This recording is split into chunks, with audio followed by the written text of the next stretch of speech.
प्रधानमंत्री जी, माननीय गृह मंत्री जी, सभी मेरा कलीग्स, चीफ मिनिस्टर्स और सरकारी ऑफिशियल्स, आदरणीय प्रधानमंत्री जी, मणिपुर का अभी का हिसाब अभी का जो चल रहा है, अभी मैं थोड़ा सा हम आपको क्लैरिफिकेशन देना चाहता हूँ कि हम लोग का जो वैक्सीनेशन का जो परसेंटेज दे रहा है सर, इसमें थोड़ा सा रजिस्ट्रार जनरल ऑफ इंडिया ने अपने एलिजिबल को 23 लाख रखा है, लेकिन एक्चुअल हम लोग का इलेक्टोरल रोल के हिसाब से इसको 20 लाख होना चाहिए था सर। तो 20 लाख की एलिजिबल की वजह से तो हम लोग अराउंड 66% का वैक्सीनेशन हो चुका है। हमारा एक तो यहाँ पे हिल में जो ट्राइबल का जो भाई बहन लोग जो है, इसमें थोड़ा सा वैक्सीनेशन में रिलेक्टेंट है सर। बाकी तो और ये इसको इलेक्शन का इलेक्टोरल रोल के इनरोलमेंट में भी थोड़ा जगह में मतलब इम्बैलेंस, तो ऐसा ही लगभग करके इसको हम लोग को यहाँ पे मेरा कहने का मतलब है कि मैक्सिमम हमने वैक्सीनेशन किया हुआ है, लेकिन रिकॉर्ड में थोड़ा सा रजिस्ट्रार जनरल ऑफ इंडिया और अपने इलेक्टोरल रोल की हिसाब टैली नहीं होने से हम लोग को नीचा देखा रहा है। तो अभी का जो आज तक में आज 115 का 155 तरफ पॉजिटिव हुआ है, लेकिन इतना यहाँ पे घबराहट का कोई वो नहीं है।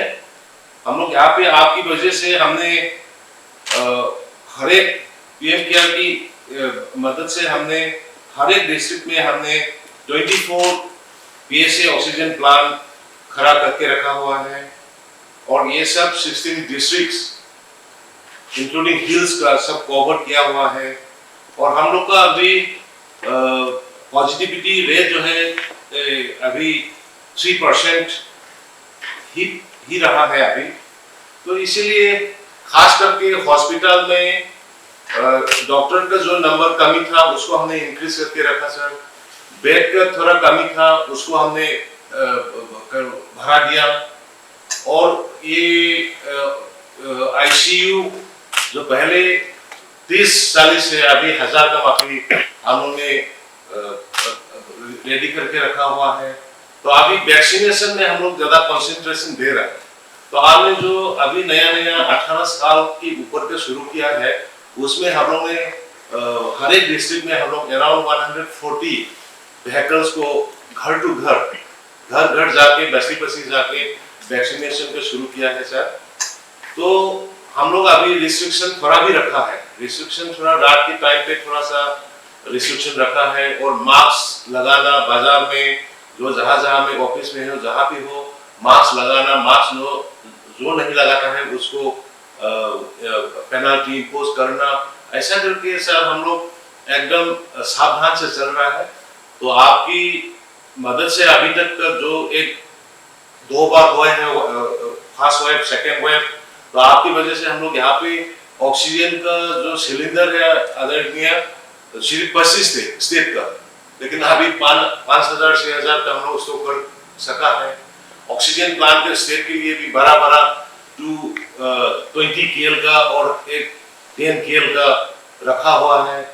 तो इसके लिए अभी तक हम लोग सब प्रिपरेशन में है सर, और वैक्सीनेशन को हम और बढ़ाएंगे और वैक्सीनेशन को 100% करने का कोशिश करेंगे सर। बहुत बहुत शुक्रिया सर। 2022 में इस प्रकार से मिलना ही हमारी पहली मीटिंग है 2022 की। हम 130 करोड़ भारत के लोग अपने प्रयासों से कोरोना से जीतकर अवश्य निकलेंगे। और आप सबसे जो बातें मैंने सुनी है उसमें भी वही विश्वास प्रकट हो रहा है। अभी ओमिक्रॉन के रूप में जो नई चुनौती आई है, जो केसों की संख्या बढ़ रही है, उसके बारे में हेल्थ सेक्रेटरी की तरफ से विस्तार से हमें जानकारी दी गई है। अमित शाह जी ने भी प्रारंभ में कुछ बातें हमारे सामने रखी। आज अनेक मुख्यमंत्री समुदाय की तरफ से भी, और वो भी हिंदुस्तान के अलग अलग कोने के, काफी महत्वपूर्ण बातें हम सबके सामने आई है। साथियों, ओमिक्रॉन को लेकर पहले जो संशय की स्थिति थी वो अब धीरे धीरे साफ हो रही। पहले जो वेरिएंट थे उनकी अपेक्षा में कई गुना अधिक तेजी से ओमिक्रॉन वेरिएंट सामान्य जन को संक्रमित कर रहा है। अमेरिका जैसे देश में एक दिन में 14 लाख तक नए केसेस सामने आए हैं।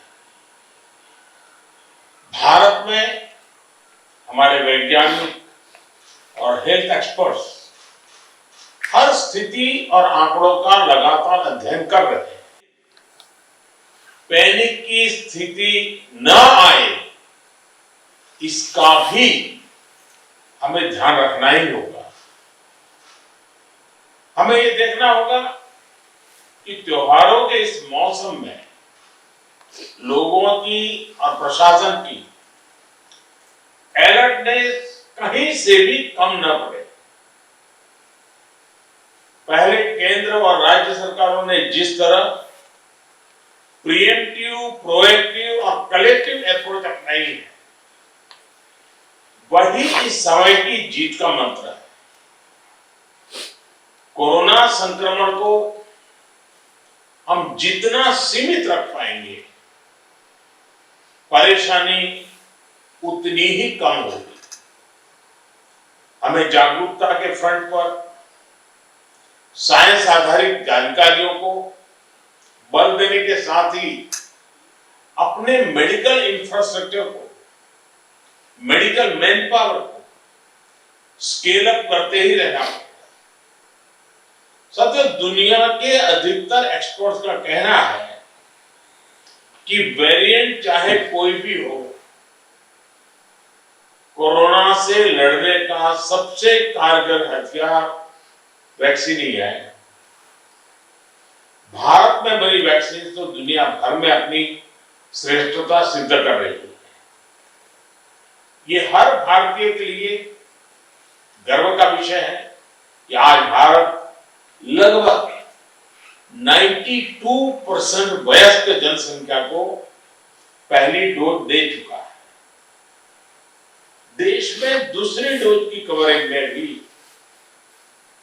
70% के आसपास पहुंच चुके हैं। और हमारे वैक्सीनेशन अभियान को 1 साल पूरे होने में अभी भी 3 दिन बाकी है। 10 दिन के भीतर ही भारत अपने लगभग 3 करोड़ किशोरों का भी टीकाकरण कर चुका है। ये भारत के सामर्थ्य को दिखाता है, इस चुनौती से निपटने की हमारी तैयारी को दिखाता है। आज राज्यों के पास पर्याप्त मात्रा में वैक्सीन उपलब्ध है। फ्रंटलाइन वर्कर्स और सीनियर सिटीजन्स को प्रिकॉशन डोज जितनी जल्दी लगेगी उतना ही हमारे हेल्थ केयर सिस्टम का सामर्थ्य बढ़ेगा। 100% टीकाकरण के लिए हर घर दस्तक अभियान को हमें और तेज करना। मैं आज अपने उन हेल्थ केयर वर्कर्स, हमारी आशा बहनों का भी अभिनंदन करता हूं जो मौसम की कठिन परिस्थितियों के बीच वैक्सीनेशन अभियान को गति देने में जुटे। साथियों, टीकाकरण को लेकर भ्रम फैलाने की किसी भी कोशिश को भी हमें टिकने नहीं देना। कई बार हमें यह सुनने को मिलता है कि टीके के बावजूद संक्रमण हो रहा है तो क्या फायदा। मास्क को लेकर भी ऐसी अफवाहें उड़ती हैं कि इससे लाभ नहीं होता। ऐसी अफवाहों को काउंटर करने की बहुत जरूरत है। साथियों, कोरोना से इस लड़ाई में हमें एक और बात का बहुत ध्यान रखना होगा। अब हमारे पास कोरोना से लड़ाई का 2 साल का अनुभव है। देशव्यापी तैयारी भी, सामान्य लोगों की आजीविका, आर्थिक गतिविधियों को कम से कम नुकसान हो, अर्थव्यवस्था की गति बनी रहे, कोई भी रणनीति बनाते समय हम इन बातों को जरूर ध्यान में रखें। ये बहुत आवश्यक है और इसलिए लोकल कंटेनमेंट पर ज्यादा फोकस करना बेहतर होगा। जहां से ज्यादा केस आ रहे हैं, जहां ज्यादा से ज्यादा और तेजी से टेस्टिंग, ये सुनिश्चित करना भी आवश्यक है। इसके अलावा हमें यह भी सुनिश्चित करना होगा कि होम आइसोलेशन में ही ज्यादा से ज्यादा ट्रीटमेंट हो सके। इसके लिए होम आइसोलेशन से जुड़ी गाइडलाइंस को, प्रोटोकॉल को, उसे फॉलो करना और स्थितियों के अनुसार इंप्रूवाइज करना भी बहुत जरूरी है। होम आइसोलेशन के दौरान ट्रैकिंग और ट्रीटमेंट की व्यवस्था जितनी बेहतर होगी, उतना ही अस्पतालों में जाने की आवश्यकता कम होगी। संक्रमण का पता चलने पर लोग सबसे पहले कंट्रोल रूम में संपर्क करते हैं। इसलिए उचित रिस्पॉन्स और फिर मरीज की लगातार ट्रैकिंग कॉन्फिडेंस बढ़ाने में बहुत मदद करती है। मुझे खुशी है कि कई राज्य सरकार इस दिशा में बहुत अच्छी तरह नए नए इनोवेटिव प्रयास भी कर रही है, प्रयोग भी कर रही है। केंद्र सरकार ने टेलीमेडिसिन के लिए भी काफी सुविधाएं विकसित की है। इसका ज्यादा से ज्यादा उपयोग कोरोना संक्रमित मरीजों को बहुत मदद करेगा। जहां तक जरूरी दवाओं और जरूरी इंफ्रास्ट्रक्चर की बात है, तो केंद्र सरकार हर बार की तरह हर राज्य के साथ खड़ी है। 5-6 महीने पहले 23,000 करोड़ रुपए का जो विशेष पैकेज दिया गया था, उसका सदुपयोग करते हुए अनेक राज्यों ने हेल्थ इंफ्रा को सशक्त किया। इसके तहत देश भर मेडिकल कॉलेज और जिला अस्पताल बच्चों के लिए 800 से अधिक विशेष पीडियाट्रिक केयर यूनिट स्वीकृत हुए। करीब 1.5 लाख नए ऑक्सीजन, आईसीयू और एचडीयू बेड तैयार किए जा रहे हैं। 5,000 से अधिक विशेष एम्बुलेंस और 950 से अधिक liquid medical oxygen storage tank की कैपेसिटी जोड़ी है। अभी से तैयारी शुरू कर देंगे। मुझे विश्वास है हम सभी का आपसी सहयोग, एक सरकार का दूसरी सरकार के साथ समन्वय, कोरोना से लड़ाई में देश को ऐसी ही ताकत देता रहेगा। एक बात हम भली भांति जानते हैं, हमारे देश में एक हर घर में ये परंपरा है, जो आयुर्वेदिक चीजें हैं, जो काढ़ा वगैरह पीने की परंपरा है, इस सीजन में उपकारक है। इसको कोई मेडिसिन के रूप में नहीं कहता है, लेकिन उसका उपयोग है।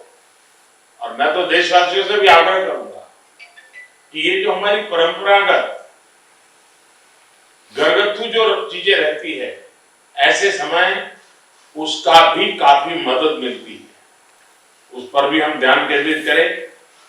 साथियों, आप सभी ने समय निकाला, हम सब ने अपनी चिंताएं साझा की और हम सब ने मिलकर के संकट कितना ही बड़ा क्यों ना आए, हमारी तैयारियां, हमारा मुकाबला करने का विश्वास और विजयी होने के संकल्प के साथ हर एक की बातों में से निकल रहा है। और यही सामान्य नागरिक को विश्वास देता है और सामान्य नागरिकों के सहयोग से हम इस परिस्थितियों को भी सफलता से पार करेंगे। आप सभी ने समय निकाला, इसके लिए मैं हृदय से आपका आभार व्यक्त करता हूं। बहुत बहुत धन्यवाद।